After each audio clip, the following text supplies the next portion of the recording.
On se retrouve aujourd'hui pour parler de la montre la plus sous-cotée de 2025, une montre dont on ne parle pas assez. Je vais vous la présenter aujourd'hui en long, en large et en travers. Elle est exceptionnelle. En plus, elle existe en 9 déclinaisons différentes, donc il y en a forcément une qui va vous plaire.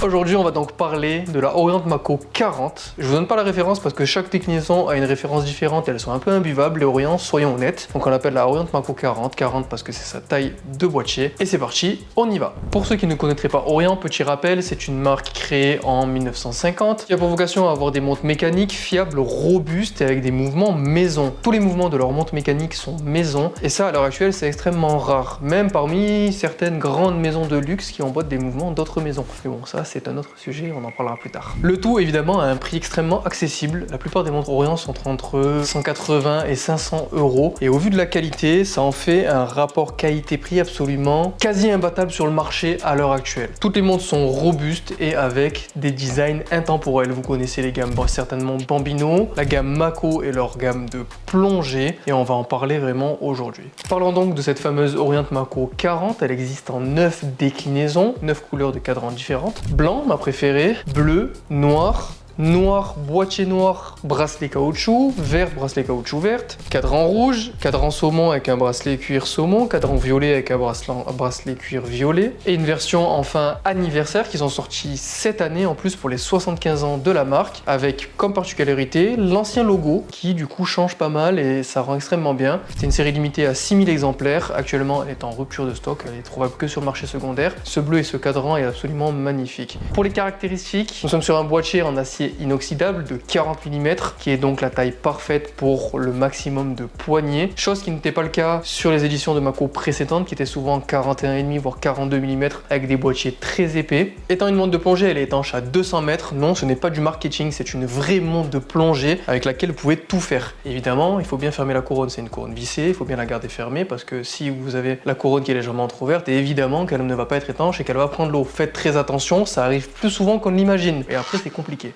Une lunette tournante unidirectionnelle, la date à 3 heures, un calibre maison, le F6722 qui est un calibre mécanique de chez Orient. Tout est fait en interne, la qualité est absolument exceptionnelle. On a quasiment, pour pas dire jamais, de service après-vente sur ce genre de montre. Et ça prouve bien que la qualité est vraiment au rendez-vous. La version de base est sur un bracelet en acier inoxydable avec une boucle déployante. Sinon vous avez des bracelets caoutchouc avec une boucle ardillon ou les bracelets en cuir avec une boucle ardillon également. La qualité des bracelets chez Orient est un peu son défaut, c'est le seul défaut qu'on peut y trouver parce qu'ils sont pas toujours très agréables à porter. Perso, les caoutchoucs notamment sur la version full black, je le trouve personnellement super confortable, je l'ai porté tout l'été, c'est super agréable. La version acier fait que la montre est un peu lourde à porter au quotidien, c'est le point un peu embêtant, mais un bracelet ça se change et vous pouvez en mettre un autre sans aucun souci. Un des gros points forts de cette montre est donc sa polyvalence. Perso, ma préférée c'est la tout acier avec le cadran blanc, cette petite aiguille jaune qui nous fait penser notamment à une Rolex Explorer 2, on va pas se mentir, hein, ça y fait penser. Tudor a également sorti cette année une montre qui ressemble à tout ça, c'est la Tudor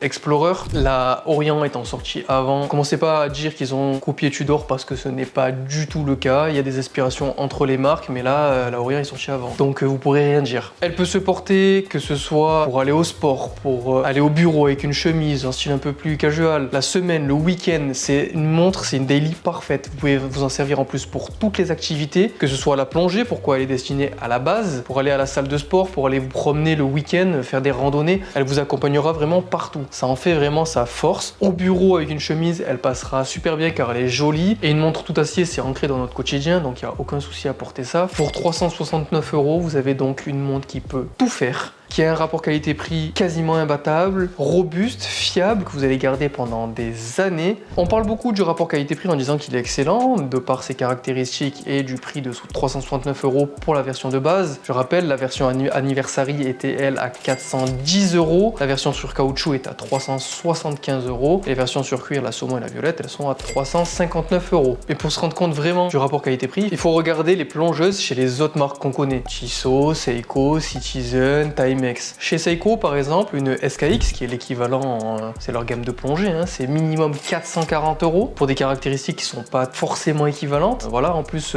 les visuels des dernières SKX qui sont sortis laissent à désirer, hein, soyons honnêtes, en tout cas c'est mon avis perso. Timex, on a la Deepwater qui est en titane, qui est un peu plus chère parce qu'elle est à 470 €, mais en termes de qualité ça n'égalera jamais Orient, qui ne serait-ce que par son mouvement maison en fait. Chez Citizen, vous avez des excellentes montres de plongée, ça y a pas à dire, qui sont les ProMaster. On en trouve dans tous les prix, ça commence à 200 €, ça va jusqu'à quasiment 700 € pour la Fujitsubo. Elles ont toutes des caractéristiques un peu différentes, mais à équivalence autour de 350-400 €. Vous avez une montre mécanique de plongée, mais les visuels sont un peu moins jolis, donc ça en fait une montre un peu moins polyvalente. Souvent elles sont sur caoutchouc uniquement, donc vous ne pourrez pas la porter en permanence avec une chemise, un modèle avec un bracelet caoutchouc, c'est pas terrible. Du coup voilà, mais Citizen, leurs montres de plongée sont excellentes, ils sont réputés pour ça. Vous avez sinon chez Tissot la gamme Seamaster, mais pareil, ça commence à minimum 500 €. Ça ne peut même pas rivaliser, sachant que les caractéristiques ne sont pas toujours équivalentes. Conclusion, l'Orient Mako 40, c'est le combo parfait entre fiabilité japonaise, robustesse, design intemporel et prix imbattable. Je vous mets les 9 références ici, dites-moi laquelle vous préférez dans les commentaires. De toute façon, je vous mets aussi les liens de chacune des références juste en dessous de la vidéo. Dites-moi ce que vous en pensez. N'oubliez pas, toujours moins 10% sur tout le site avec le code MrTempus. Suivez-nous sur tous les réseaux sociaux. On fait souvent des petites offres par-ci par-là sur Instagram et Twitter notamment. Et n'hésitez pas à me dire dans les commentaires ce que vous en pensez de l'Orient Mako 40 et si vous voulez que je focus et que je vous présente certains modèles bien spécifiques. Merci de m'avoir écouté. C'était MrTempus pour Tempus Shop, l'horlogerie accessible à tous.